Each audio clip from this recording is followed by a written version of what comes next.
Good morning. Good morning. Good morning. Thank you. Please. Thank you. Good to see this cabinet and staff together here. Thank you.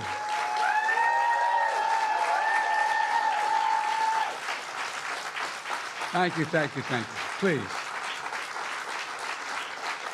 Thank you, thank you, thank you. It's good to see you all. Particularly good to see my granddaughter sitting in the front row here. Hi, Finn. How are you, honey? For over 200 years, America has carried on the greatest experiment in self-government in the history of the world.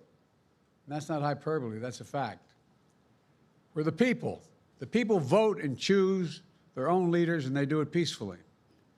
And we're in a democracy. The will of the people always prevails. Yesterday, I spoke with President-elect Trump to congratulate him on his victory. And I assured him that I'd direct my entire administration to work with his team to ensure a peaceful and orderly transition. That's what the American people deserve. Yesterday, I also spoke with Vice President Harris. She's been a partner and a public servant. She ran an inspiring campaign, and everyone got to see something that I learned early on to respect so much, her character. She has a backbone like a ramrod. She has great character, true character. She gave her whole heart and effort, and she and her entire team should be proud of the campaign they ran.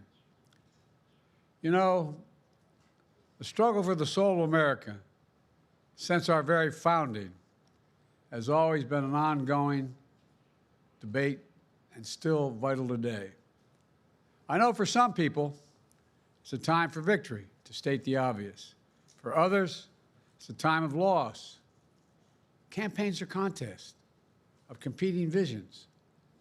The country chooses one or the other. We accept the choice the country made. I've said many times, you can't love your country only when you win. You can't love your neighbor only when you agree. Something I hope we can do, no matter who you voted for, is see each other not as adversaries, but as fellow Americans. Bring down the temperature. I also hope we can lay to rest the question about the integrity of the American electoral system. It is honest, it is fair, and it is transparent. And it can be trusted, win or lose. I also hope we can restore the respect for all our election workers who busted their necks and took risks at the outset. We should thank them. Thank them for staffing voting sites, counting the votes, protecting the very integrity of the election. Many of them are volunteers who do it simply out of love for their country. And as they did their duty as citizens, I will do my duty as president. I'll fulfill my oath, and I will honor the Constitution. On January 20th, we'll have a peaceful transfer of power here in America. To all our incredible staff, supporters, cabinet members, all the people who've been hanging out with me for the last 4 years, God love you, as my mother would say. Thank you so much. You put so much into the past 4 years. I know it's a difficult time. You're hurting. I hear you and I see you. But don't forget all that we accomplished. It's been a historic presidency. Not because I'm president, because what we've done, what you've done. A presidency for all Americans. Much of the work we've done is already being felt by the American people, but the vast majority of it will not be felt over the next 10 years. We have legislation we passed that's just only now just really kicking in. We're going to see over $1 trillion worth of infrastructure work done, changing people's lives in rural communities and communities that are in real difficulty because it takes time to get it done. And so much more it's going to take time, but it's there. The road ahead is clear, assuming we sustain it. There's so much we can get done and will get done. based on the way the legislation was passed. And it's truly historic. You know, we're leaving behind the strongest economy in the world. I know people are still hurting, but things are changing rapidly. Together, we've changed America for the better. Now we have 74 days to finish the term, our term. Let's make every day count. That's the responsibility we have to the American people. Look, folks, you all know it in your lives.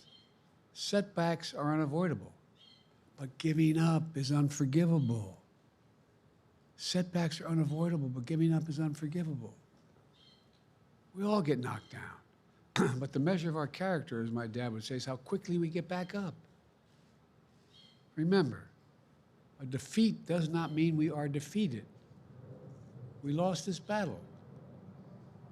The America of your dreams is calling for you to get back up.